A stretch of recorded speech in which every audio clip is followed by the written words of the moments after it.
तो बच्चों, आपका फिर स्वागत है मेरे यूट्यूब चैनल अवस्थी अकेडमी में। पिछले वीडियो में हमने क्लास 9 का टॉपिक पढ़ा था रूट के बारे में।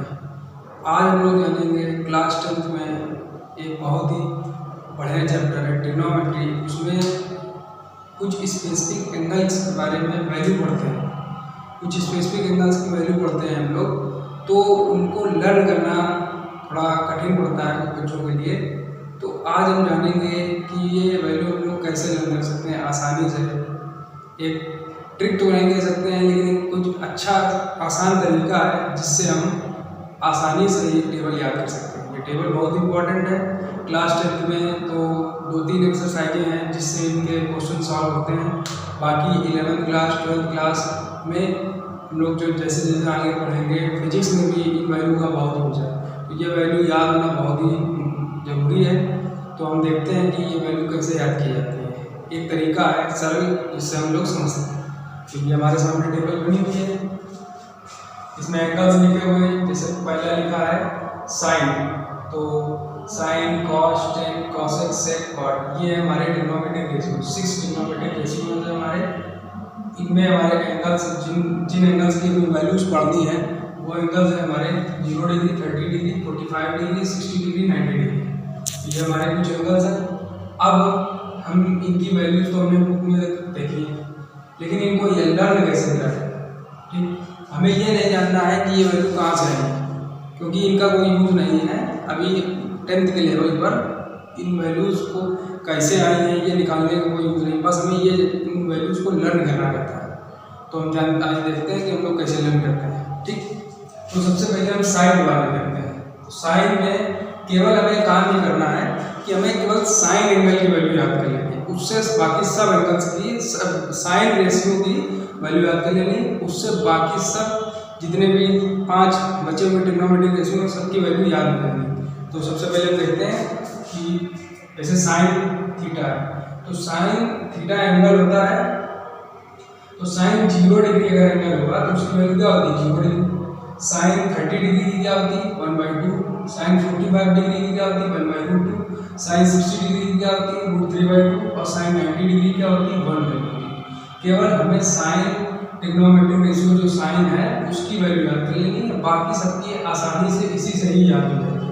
ठीक, तो हमने साइन की तो वैल्यू देख ली। अब हम आते हैं कॉस में। तो एक इसमें देखिए कि अब हम साइन की जो वैल्यू हमने पढ़ी है ये उल्टा चलते हैं। इसे यहाँ से देखिए, जो साइन 90 की वैल्यू है वही कॉस 0 की वैल्यू है। जो साइन 60 डिग्री की वैल्यू है वही कॉस 30 डिग्री की वैल्यू है। जो साइन 45 की है वही तुम्हारा कॉस 45 की भी है। जो साइन 30 डिग्री की वैल्यू है वो कॉस 60 डिग्री की वैल्यू। जो साइन 0 डिग्री की वैल्यू वो साइन कॉस 90 डिग्री की वैल्यू।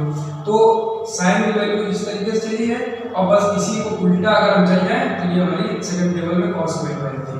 जैसे अगर हमें कॉस 0 की वैल्यू निकालनी तो 1 जाएगी, कॉस 30 डिग्री की √3/2, कॉस 45 डिग्री 1/2 होगी, कॉस 30 डिग्री की 1/2 हो जाएगी। और कॉस 0 की वैल्यू क्या हो जाएगी हमारे पास, ये कॉस 0 की वैल्यू हमारे पास 0 हो जाएगी। कॉस 90 की वैल्यू हमारे पास 0 हो जाएगी।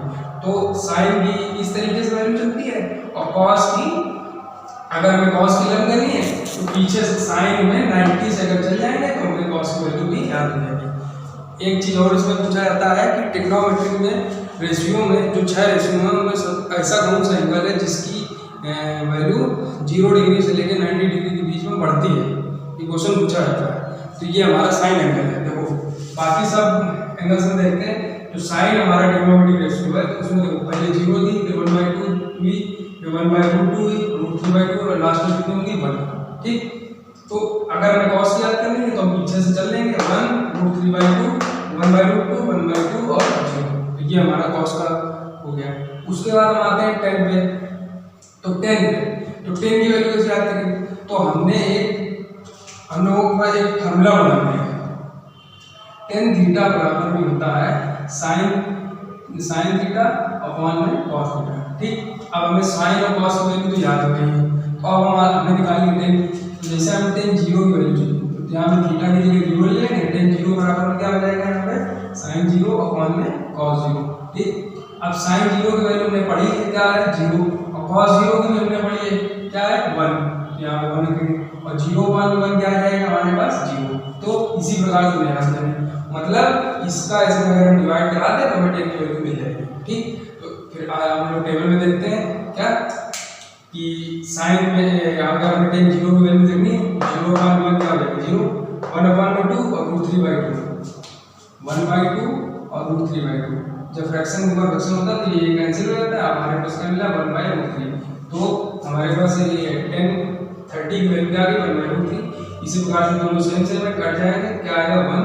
फिर इसी प्रकार से हमारा 10/60 जाते हैं तो ये 2 से 2 कैंसिल हो जाएगा, √3/1 या √3 मिल जाएगा। अब यहाँ पे ये 1/0 तो 1/0 आ जाएगा। तो 1/0 में हम लोगों ने पढ़ा कि किसी भी संख्या में अगर 0 से डिवाइड करते हैं तो वो हमें मिलता है अनडिफाइंड या उसको हम कह सकते हैं इनफिनाइट। मतलब एक इनफिनाइट क्या होता है, इनफिनाइट एक ऐसी वैल्यू होती है बहुत बड़ी वैल्यू जिसको हम कैलकुलेट नहीं कर सकते। जैसे इनफिनाइट में कह सकते हैं हम कि आसमान में जो तारे हैं वो क्या है इनफिनाइट है। इनफिनाइट एक मतलब होती तो डेफिनेट वैल्यू, लेकिन ऐसी इतनी बड़ी वैल्यू होती है जिसको हम कैलकुलेट नहीं कर पाए। ठीक, तो 1/0 क्या आ गया हमारे पास इनफिनाइट आ गया, जिसको अनडिफाइंड भी कहते हैं, जो डिफाइन नहीं किया जाता। ठीक, उसके बाद हम आ जाते हैं कॉसेक पे। ठीक, तो कॉसेक का भी एक फंडा आएगा, देखते हैं। कॉसेक में क्या करते हैं कि जो साइन थीटा होता है वो कॉसेक साइन थीटा और कॉसेक थीटा ये दोनों आपस में एक दूसरे के रेसिप्रोकल होते हैं। साइन कॉसेक का रेसिप्रोकल होता है, कॉसेक साइन का रेसिप्रोकल। साइन थीटा बराबर 1/, कॉसेक थीटा कह सकते हैं, या कॉसेक थीटा बराबर में हम कह सकते हैं 1/, साइन थीटा। ये दोनों एक दूसरे के रेसिप्रोकल होते हैं।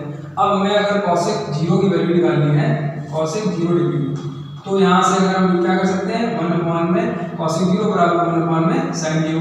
अब कॉसेक 0 बराबर 1/, साइन 0। साइन 0 की वैल्यू में बता क्या होती है 0, 1/, साइन 0 की जगह 0 रख देंगे। तो अभी हमने देखा कि जिसके नीचे 0 होता है अगर डिवाइड कराएंगे तो वो वैल्यू क्या आती है इनफिनाइट। तो हमारे पास ये कॉसेक 0 की वैल्यू क्या आ गई इनफिनाइट। बस यही फार्मूले में रखते चले जाएंगे कॉसेक 0 में, और हमारे पास कॉसेक की भी वैल्यू निकल आएगी। ठीक, तो मतलब 1/, में उल्टा करते रहेंगे। कॉसेक की अगर हमें वैल्यू चाहिए तो हम साइन की वैल्यू को उल्टा करते रहेंगे। ठीक, तो इसी प्रकार से हम देखते हैं कि कॉसेक 0 की वैल्यू क्या हो जाएगी इनफिनाइट। अब साइन कॉसेक हमें 30 की निकालनी है तो हमें साइन 30 वैल्यू को उल्टा कर देना पड़ेगा। 1/2 को उल्टा करेंगे तो 2 आ जाएगा। कॉसेक 45 की चाहिए तो साइन 45 की वैल्यू 1/√2 है, तो कॉसेक 45 की उसका उल्टा √2 हो जाएगी। इसी प्रकार से कॉसेक 60 डिग्री चाहिए तो √3/2 है साइन 60, तो कॉसेक 60 की 2/√3 हो जाएगी उसका उल्टा। इसी प्रकार से हमें कॉसेक 90 की चाहिए तो उसका उल्टा हो जाएगा साइन 90, तो ये तुम्हारा 1/1 क्या आ जाएगा 1। ठीक, अब हम आते हैं सेक में अपने पास। तो सेक में सेक भी उल्टा होता है इसका कॉस का। कॉस थीटा जो होता है हमारा वो उल्टा होता है सेक थीटा का, या सेक थीटा उल्टा होता है कॉस, मतलब एक दूसरे की ये दोनों रेसिप्रोकल होते हैं। ठीक, अब हमें चाहिए किसकी वैल्यू सेक 0 की। तो सेक 0 की वैल्यू निकालनी है वो 1/, में क्या करेंगे cos 0 करेंगे। अब 1/, में cos 0 की वैल्यू हमने क्या पढ़ी है cos 0 की वैल्यू 1 पढ़ी, तो 1/, में 1 करेंगे तो क्या आ जाएगा 1। ठीक, तो इसी प्रकार से अगर हमें सेक की वैल्यू चाहिए तो हम cos का उल्टा कर देंगे, तो 1/, में 1 क्या आ जाएगा 1, √3/2 का ये 2/√3, 1/√2 का ये √2 आ जाएगा, 1/2 का ये उल्टा 2 आ जाएगा, और 0 का उल्टा क्या हो जाएगा 1/0, और 1/0 हम क्या पढ़ते हैं इनफिनाइट। ठीक, अनडिफाइंड या इनफिनाइट। अब आ जाते हैं कॉट पे। तो जिस प्रकार से तुम्हारा कॉसेक उल्टा होता है साइन का, सेक उल्टा होता है कॉस का, इसी प्रकार से कॉड उल्टा होता है तुम्हारा टेन का। तो यहाँ से देखते हैं कि अगर हमें कॉड थीटा क्या होता है उल्टा टेन थीटा का। ये जो कॉड उल्टा का रेसिप्रोकल है, इन सब का यूज अभी जब हम आगे ट्रिग्नोमेट्रिक इक्वेशन चैप्टर पढ़ेंगे आगे है, जो यही 10th क्लास में ट्रिग्नोमेट्री में ये ट्रिग्नोमेट्रिक इक्वेशन चैप्टर है, उनमें इन सब का बहुत यूज है। जैसे tan थीटा बराबर sin theta 1 cos theta, sin theta बराबर 1 cos थीटा, और ये sec थीटा बराबर 1 cos थीटा, और ये cot थीटा बराबर 1 tan थीटा। इनका सबका बहुत यूज है। ठीक, तो वो हम बाद में पढ़ेंगे, बाकी पहले अभी ध्यान रखें। तो cot किसका उल्टा होता है tan का। तो अगर हमें cot 0 की वैल्यू चाहिए तो cot 0 बराबर क्या हो जाएगा 1/, में tan 0। अब तो 1/, में tan 0 की वैल्यू हमने क्या पढ़ी 0, 1/, में 0 क्या आ जाएगा इनफिनाइट। ठीक, तो ये तो इनफिनाइट आ गया। तो ऐसे उल्टा करते रहेंगे, 1/√3 उसका उल्टा क्या आ जाएगा √3, 1/1 1 आ गया, √3 का उल्टा 1/√3, और इन्फिनाइट का उल्टा क्या हो जाएगा, जीरो। अब ये इन्फिनाइट का उल्टा जीरो कैसे आ गया, तो इन्फिनाइट का उल्टा क्या होगा, 1 में इन्फिनाइट। अब 1 में इन्फिनाइट क्या लिखेंगे, इन्फिनाइट कैसे मिलता है हमें, 1 में जीरो करके। अब ये जो 1 है इसके नीचे देखो इसका ये जो इन्फिनाइट है तो इसमें इसको 1/0 लिख दिया, ये न्यूमरेटर ये डिनोमिनेटर। अब ये जो ऊपर 1 था ये तो केवल न्यूमरेटर ही है, इसका डिनोमिनेटर नहीं है। अब हमने पढ़ा है कि जिसका डिनोमिनेटर नहीं होता है उसके नीचे हम 1 मान लेते हैं। तो यहाँ से ये जो 1 में ये जो 1 है इसका ये जो न्यूमरेटर है तो उसके नीचे इसका डिनोमिनेटर 1 मान लेंगे और उसके अपॉन में 1/0 है।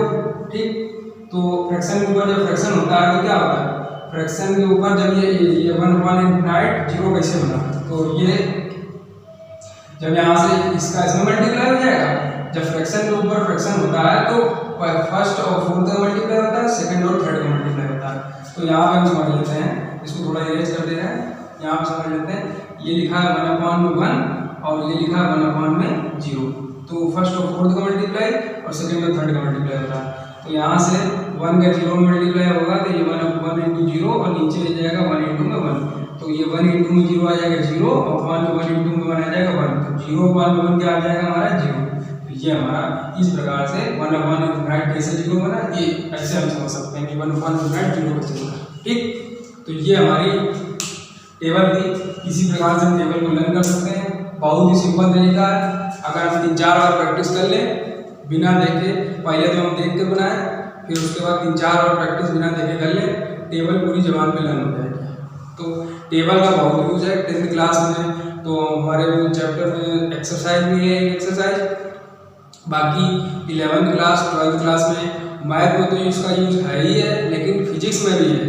फिजिक्स में न्यूमेरिकल करते हैं तो हमारा जैसे हम लोग अभी क्या नाम है रिफ्रैक्टिव इंडेक्स पढ़ेंगे तो उसके न्यूमेरिकल्स में मिलता है। बाकी जो मैथ में हम लोग पढ़ते हैं कोऑर्डिनेट ज्योमेट्री 11th क्लास में पढ़ेंगे तो उसमें स्लोप का n = tan थीटा फार्मूला होता है। तो ये सब सवालों में जब तक हमें ये वैल्यू नहीं लर्न होगी तो हम ये आगे क्वेश्चन नहीं कर पाएंगे। तो ये वैल्यू बहुत इंपॉर्टेंट है, मेन होता है इसको लर्न करना है। इसको लर्न कैसे किया जाए, तो ये थोड़ी सी छोटी सी कोशिश थी लर्न कराने की। बहुत ही सिंपल तरीका है, इससे पूरी टेबल आसानी से लर्न हो जाएगी और बहुत ही सिंपल तरीके से समझाएगी। बाकी बहुत ये जो ये फार्मूले हैं tan theta = sin theta / cos theta, cos theta = sin theta और ये sec थीटा = cos, इन फार्मूलों का भी बहुत यूज है ट्रिग्नोमेट्री के क्वेश्चन चैप्टर में। तो इस तरीके से हम टेबल को लर्न कर सकते हैं। हम लोग मिलेंगे नेक्स्ट वीडियो में एक कोई नए टॉपिक के साथ। तब तक के लिए गुड बाय। चैनल को सब्सक्राइब करें, लाइक करें, शेयर करें।